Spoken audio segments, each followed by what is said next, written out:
Welcome to the Austin Method, where we help you develop the skills of square dancing. This segment is called Behind the Scenes. This is where we share things with you other than the skills we're already sharing in the Austin Method.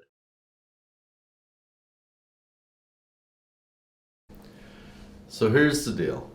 In days of yore, men had to wear long sleeves, bolo ties, or kerchiefs. The women had to wear skirts and petticoats. The sometimes hated, sometimes loved petticoat. And sometimes it was called dress, and sometimes it was even referred to as costume.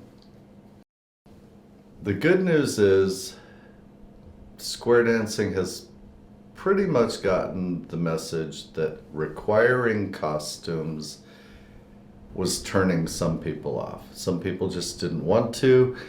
Some people didn't want the expense, having a costume, enough costumes or dresses to keep some variety and not show up in the same dress every week all the time, required either an extensive budget or a lot of time sewing. Back when costumes were really the big deal in the 70s and 80s, a lot of people did a lot of sewing.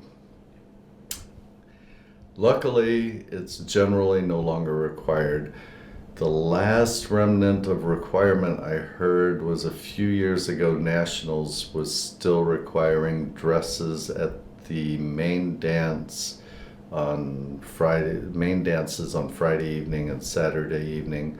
I don't know if they still are or not, but generally 99% of the dances don't require any kind of a costume at all. But what I want to talk about is petticoats. And the reason I want to talk about it is because most people don't realize that petticoats actually have a physical function. And by that I mean physics.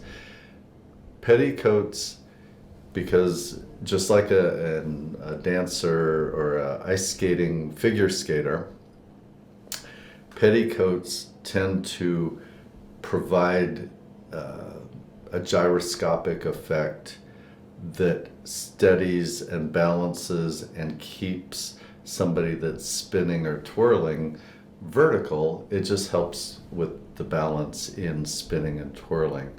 From what I've been told, I don't do a lot of spinning and twirling, and I don't wear a lot of petticoats, but it's something to keep in mind before you totally discount the petticoat.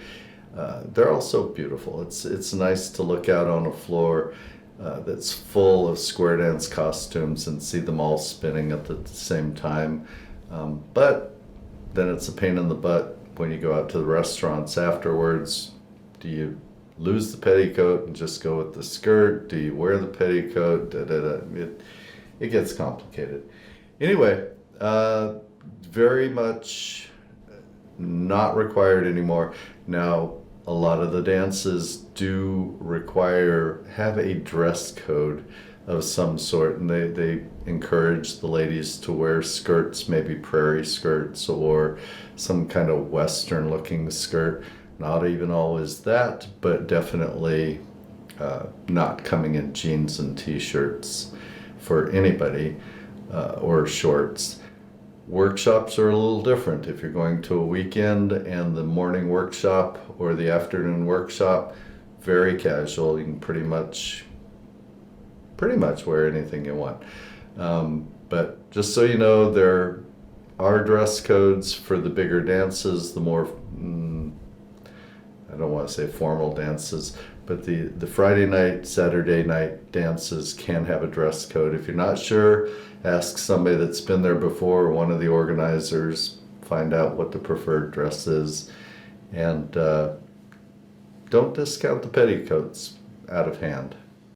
Make sure to like and comment before you go. This is the way YouTube tells other people that you found this material engaging one way or the other.